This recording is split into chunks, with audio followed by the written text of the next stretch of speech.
Restore Thrive, we're back. Thanks for joining us again, guys.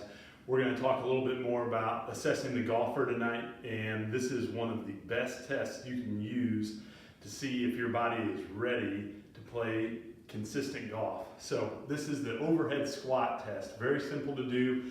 Grab a club. I recommend that you use either a fairway wood or a driver, something that's got a fairly long shaft to it.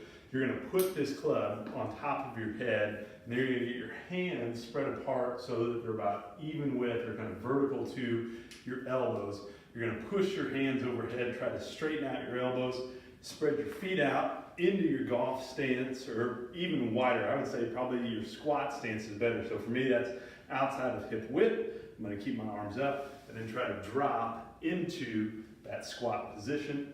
And then we can actually, from the side, assess again, have somebody shoot this video or take a picture for you at the bottom of the squat. So I'm going to get engaged here in my squat stance and then pull myself down into that position. I want to see my hips get even with the crease of my hips, my arms stay overhead, my chest stay up. So one of the things we'll see, or two of the things that we'll see that our golfers struggle with in this test is when they get their arms overhead, they get in their squat stance. One, they're limited in their squat, so you'll see their heels come up. Now, a lot of times people will tell you that's because you're stiff in the ankles, and that could be. We'll tell you how to sort that out in a minute. The other thing that we'll see is when we get here, if we're stiff through our middle back, our thoracic spine, and our rib cage, this area in the middle of your trunk, what will happen is as you squat, you start to lean forward, or you keep your chest up, but your arms start to come forward as you squat.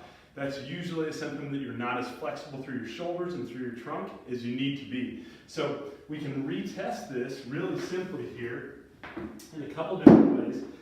I can put a couple plates down or a 2x4 down. I can get my heels up on those plates or on the 2x4, get in my stance again, and then sit down into that squat. And that should, if it's an ankle limitation, get a lot easier for you. If you're still limited there, what we'll have you do is actually drop the club, put your arms over your shoulders, and then squat again. If that feels comfortable, step off the plates, do it again, see if you can squat there. And what we've figured out with that test is probably more of an issue of stability through your trunk and flexibility around your rib cage and thoracic spine. So one of the correctives that we can do in that case, if we're not as strong as we need to be here, is we can do just a simple what we call goblet squat. So we can use a dumbbell. A kettlebell works really well because we can hold the handle on both sides.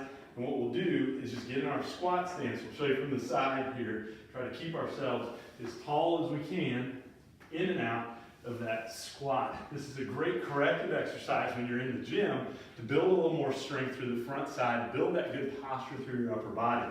So one of the things we know when we talk to the guys at the Titleist Performance Institute is that the overhead squat correlated most closely with your ability to maintain your posture through your swing.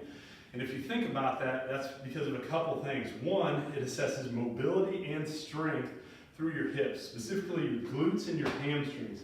And when we're in that golf stance, as we go to the back of our backswing here, we've got to be able to sit into that hip. That's glute strength and hamstring strength through the lower body. The other way that we can tell that this is important for your setup and for your golf swing is that the overhead squat requires a lot of stability through the anterior trunk here, the front side of your abdominal wall here. And the same thing applies when we get into that setup position to address.